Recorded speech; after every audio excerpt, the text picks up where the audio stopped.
తిరిగి ఈయనకేమైనా బుద్ధి వచ్చిందేమో అని ప్రజలు అనుకున్నారు. కానీ చూస్తూ ఉంటే ఇప్పటికి కూడా ఆయన బుద్ధి కానీ ఆయన వైఖరి కానీ మారలేదు అని స్పష్టంగా అర్థమవుతూ ఉంది.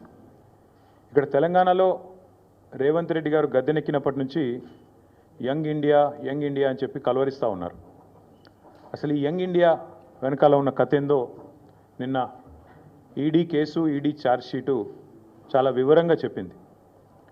మనం గతంలో ఇక్కడ తెలంగాణలో 2015వ సంవత్సరంలో చూసినాం. ఓటుకు నోటు కుంభకోణం ఇంకెవరు కూడా మర్చిపోలేదు. అప్పటి నుంచి రేవంత్ రెడ్డి గారికి బ్యాగ్ మ్యాన్ అనే పేరు కూడా కొత్తగా, అంటే bat man, super man, spider man లాగా బ్యాగ్ మ్యాన్ అనే మంచి పేరు కూడా తెలంగాణలో చాలామంది పిల్లలు పెట్టుకున్నారు. అదేమో ఓటుకు నోటు కుంభకోణం, ఇదేమో సీటుకు రూటు కుంభకోణం. ఇదేదో ఊరికే అనట్లేదు సీటుకు రూటు కుంభకోణం అని. స్పష్టంగా రేవంత్ రెడ్డి గారి గురించి నేను చెప్పడం కాదు, ఈరోజు మంత్రిగా ఉన్న కోమటిరెడ్డి వెంకటరెడ్డి గారే ఓపెన్గా బహిరంగంగా పత్రికా సమావేశంలోనే చెప్పినారు. ఈయన 50 కోట్లు పెట్టి పిసిసి అధ్యక్ష పదవి కొనుక్కున్నాడు అనే మాట ఆ రోజు స్వయంగా ఈనాటి మంత్రి, ఆనాటి ఎంపీ కోమటిరెడ్డి వెంకటరెడ్డి గారు చెప్పిన మాట. కానీ సరే, వెంకటరెడ్డి గారు చెప్పిన దానికి ఆ రోజు ఆధారాలు లేకపోవచ్చు, కానీ ఈరోజు ఆధారం ఉంది అంటూ ఎన్ఫోర్స్మెంట్ డైరెక్టరేట్ వారు ఛార్జ్షీట్లో స్పష్టంగా ఎవరు డబ్బులు ఇచ్చారు, ఏ పొజిషన్ అమ్ముకున్నారు, ఎన్ని డబ్బులు ఇచ్చారో కూడా స్పష్టంగా చెప్తా ఉన్నారు. ముందేమో ఆనాడు పిసిసి కోసమేమో సూటుకు, ఆనాడు పిసిసి పదవి కోసం బ్రహ్మాండంగా ఆ రోజు డబ్బులు ఇచ్చి 50 కోట్లు ఇచ్చి తెచ్చుకున్నారని వాళ్ళ కాంగ్రెస్ నాయకులు చెప్పిన మాట. ఈరోజు ఢిల్లీకి ఇప్పటికి కూడా జరుగుతూ ఉన్నది ఏమంటే, తెలంగాణ అనేది కాంగ్రెస్ పార్టీకి ఒక ఏటీఎంగా మారిపోయిన మాట వాస్తవం. ఎప్పుడు డబ్బులు కావాలి అని కాంగ్రెస్ పార్టీ వాళ్ళు అనుకుంటే అప్పుడు పెద్ద ఎత్తున డబ్బులు అందిస్తూ తన పదవిని కాపాడుకుంటూ ఉన్నారు రేవంత్ రెడ్డి గారు. ఇవాళ ఓటుకు నోటు జరిగినప్పుడేమో రేవంత్ రెడ్డి గారు ఒక ఎమ్మెల్యే, కానీ ఈరోజు ఈ రాష్ట్రానికి ముఖ్యమంత్రి. కాబట్టి యావత్ దేశం పరువు, యావత్ దేశం ముందు తెలంగాణ పరువు ఇవాళ తీసి పరువు పోగొట్టి, నిజంగా తెలంగాణ ముఖ్యమంత్రి అంటే ఇట్లాంటి వ్యక్తి అనే పరిస్థితి ఇవాళ కనబడుతూ ఉన్నది. గతంలో యడ్యూరప్ప గారు కర్ణాటక ముఖ్యమంత్రిగా ఉన్నారు. ఇది నేను చెప్పేది 2020వ సంవత్సరానికి సంబంధించిన అంశం.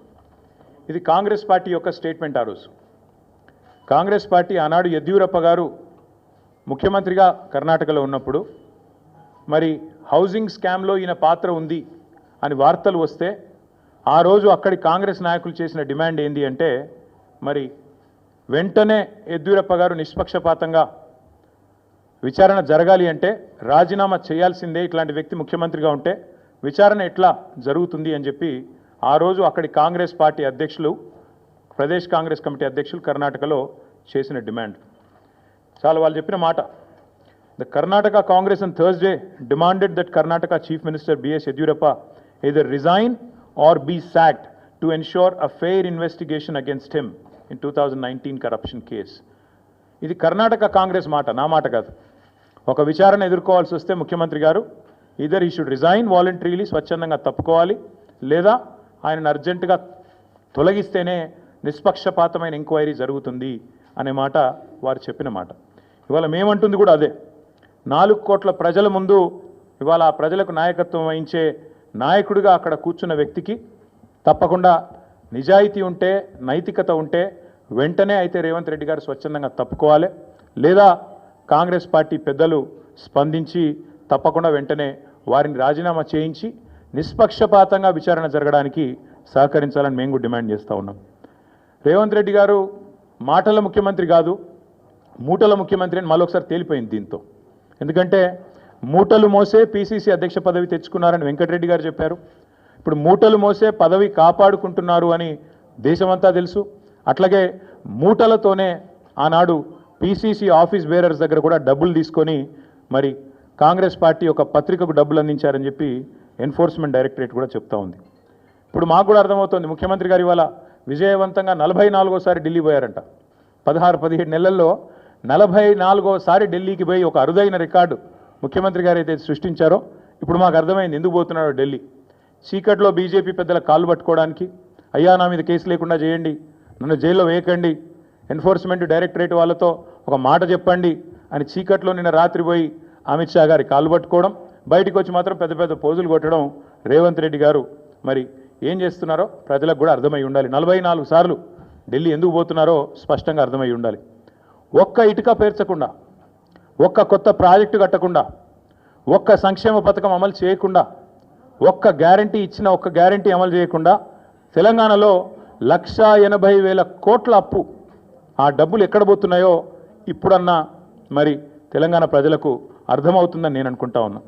గత సంవత్సరన్నర కాలంగా తెలంగాణ ప్రజల సంపదను దోచి తెలంగాణను ఏటీఎంగా మార్చి ఢిల్లీ బాసులకు దోచిపెట్టడానికే, అటు ఢిల్లీ బాసులు అంటే ఇద్దరున్నారు పాపం బాసులు, ఆయన బాధ వర్ణనాతీతం. ఒక బాస్ ఏమో అఫీషియల్ బాస్ రాహుల్ గాంధీ గారు, ఇంకొక బాస్ ఏమో అన్అఫీషియల్ బాస్ మోడీ గారు, అమిత్ షా గారు. కాబట్టి అటు ఇటు ఇద్దరిని ప్రసన్నం చేసుకోవడానికి 44 సార్లు ఎక్కే విమానం దిగే విమానం అన్నట్టుగా రేవంత్ రెడ్డి గారి వ్యవహారం నడుస్తూ ఉంది. 7 ఏడాదిన్నర కాలంగా రేవంత్ రెడ్డి గారు చేసిన పనులు 3. 1 బీఆర్ఎస్ పై నిందలు, 2 బిల్డర్లతో కాంట్రాక్టర్లతో దందాలు, 3 ఢిల్లీ బాసులకు 1000 కోట్ల చందాలు. మాకు బీఆర్ఎస్ మీదనేమో నిందలు, బిల్డర్లు కాంట్రాక్టర్లతో దందాలు, ఢిల్లీ బాసులకేమో 1000 కోట్ల చందాలు.